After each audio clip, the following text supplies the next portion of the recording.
Yeah, do you want to introduce or anything? I can introduce myself. Well, then you go right ahead. I think I'd like to introduce myself to you. Hi, Lori Wilson. Here Lisa. Lisa, nice to meet you, Laura. Pleasure. Thank you so much for having me. Here, and anything you need, just holler. Okay. I just needed some people to show up, so I'm all set. Thank you for coming. Here we go. Thank you so much for coming. You guys probably don't know this, but I'm actually back by popular demand, so that part's really cool. Thank you, Carol. About being bonkers and being a caregiver. I had already authored one other book that was romantic fiction, so that book's really fun, but that was before I had any real problems. So this one's better. Everyone says this one's better because this is like the real book about real people.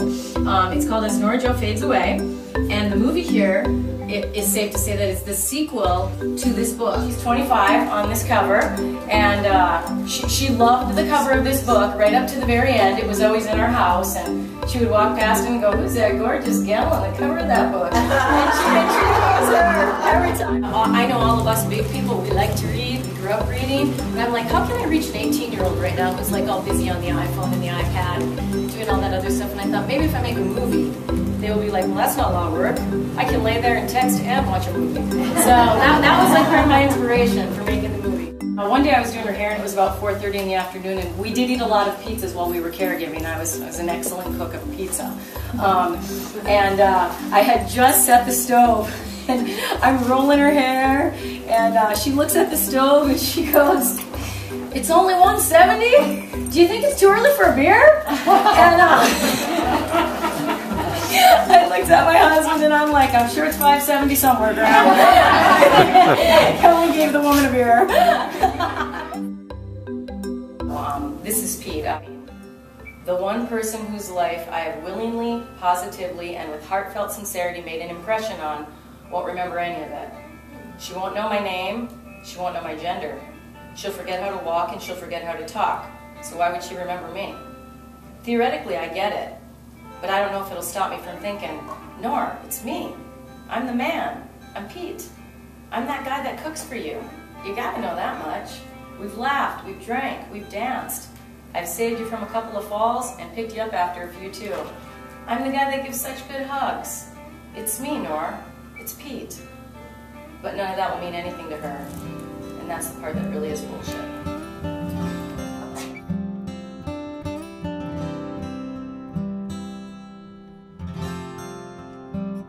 I was, the I Am Woman, Hear Me Roar, and I volunteered for the job, and I just thought no one else should be doing the job.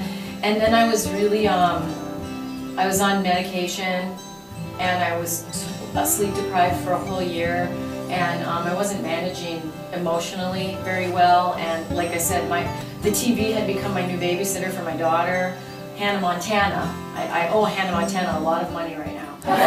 Thank goodness, I got smart.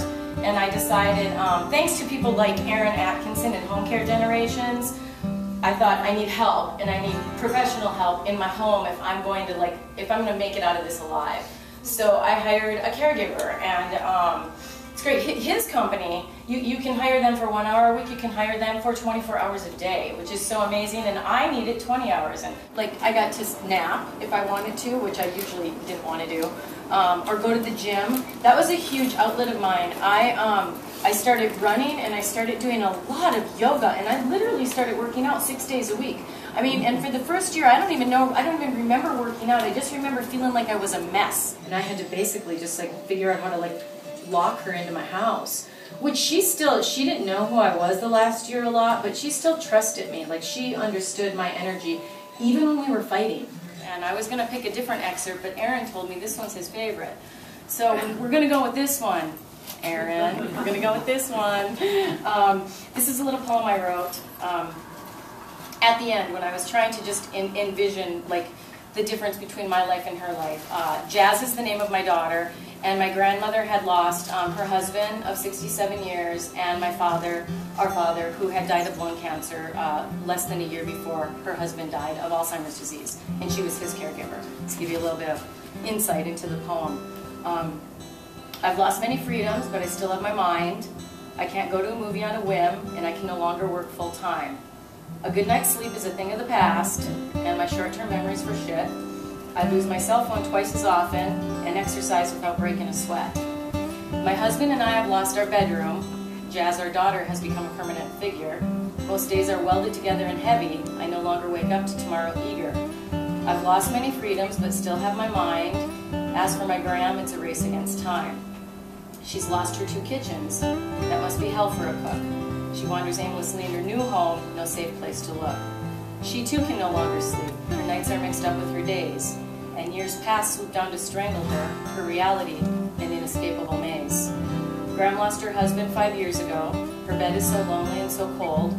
After a lifetime of companionship, the covers to her left lack reason to fold. She lives without a purpose and works hard to break into smile. Uselessness precedes her every move, and getting out of bed takes more than a while. I've lost many freedoms, but still have my mind. But my Graham is losing everything, and all at the same time. It hardly seems fair to me that a woman who is so beautiful didn't end up with a better angel to protect her from this private hell.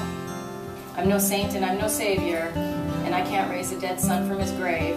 All I got is this idea that she's my family to support and save. And this plan I have has failed before, and I'm certain this is no new show, but I know my spirit will prevail, for it came from a place called Norwich.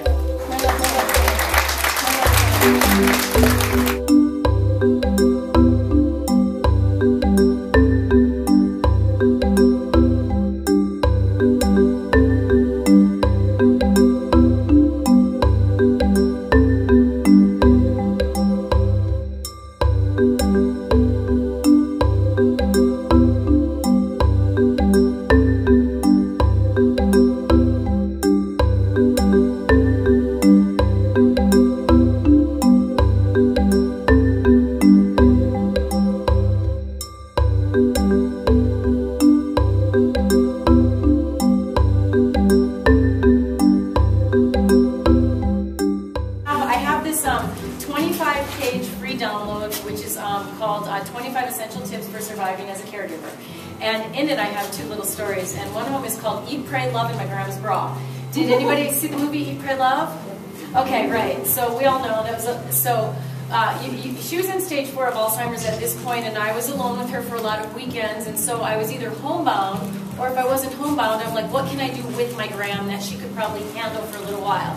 So I thought I could take her to Eat, Pray, Love, because it's probably not, it's Julia Roberts, so we know she's going to keep the clothes on, right? We got that going for us. And I was like, some of it takes place in Italy, and so it'll probably be really pretty, and my grandma turned Italian when she got married. She's an Irish woman, but when she married a Sarasoli, she said she turned Italian. So anyway, that's her story. So I'm like, I'm going to take her, show her a little bit of Italy, right? And in the meantime, prior to this movie, her bras weren't working anymore. They were like from the 1940s. I'm not even kidding you. I probably should have started selling them on eBay or something for lots of money, right? They were all rippled in the back, and I couldn't even read what size they were, but I knew she needed them comfortable, and she didn't understand the pull over your head anymore with the disease. So I went on this hunt with my 5-year-old daughter, which was so much fun for her, to look for a bra in the size 40A. They don't even exist. So I kept bringing home all these bras, and none of them worked. And she was not happy with any of them. I mean, plus they were in different colors, and her bras aren't in different colors, and her bras have darts, and these don't have darts. And you can imagine the drama, right? But again, my 5-year-old was thrilled. So I still don't have any new bras. Meanwhile, I take my grandmother to this movie, and we're with the caregiver who's helping us, and we come in last. We bring a big wool blanket because she's always cold, and we tuck her in, and I can hear all the oohs and the ahs, and oh, it's so cute. She's with her grandma, you know. I can hear all this, but these bras, her old bras, were literally like hurting her. You know, they were a mess. So right in a nice quiet moment of the movie, there were a lot of quiet moments in this movie, but during one of the more quiet moments of this movie, my grandma doesn't know anything about an indoor voice or her inside voice anymore, and she yells, "Lisa, can you take off my bra? It's cutting the shit out of me."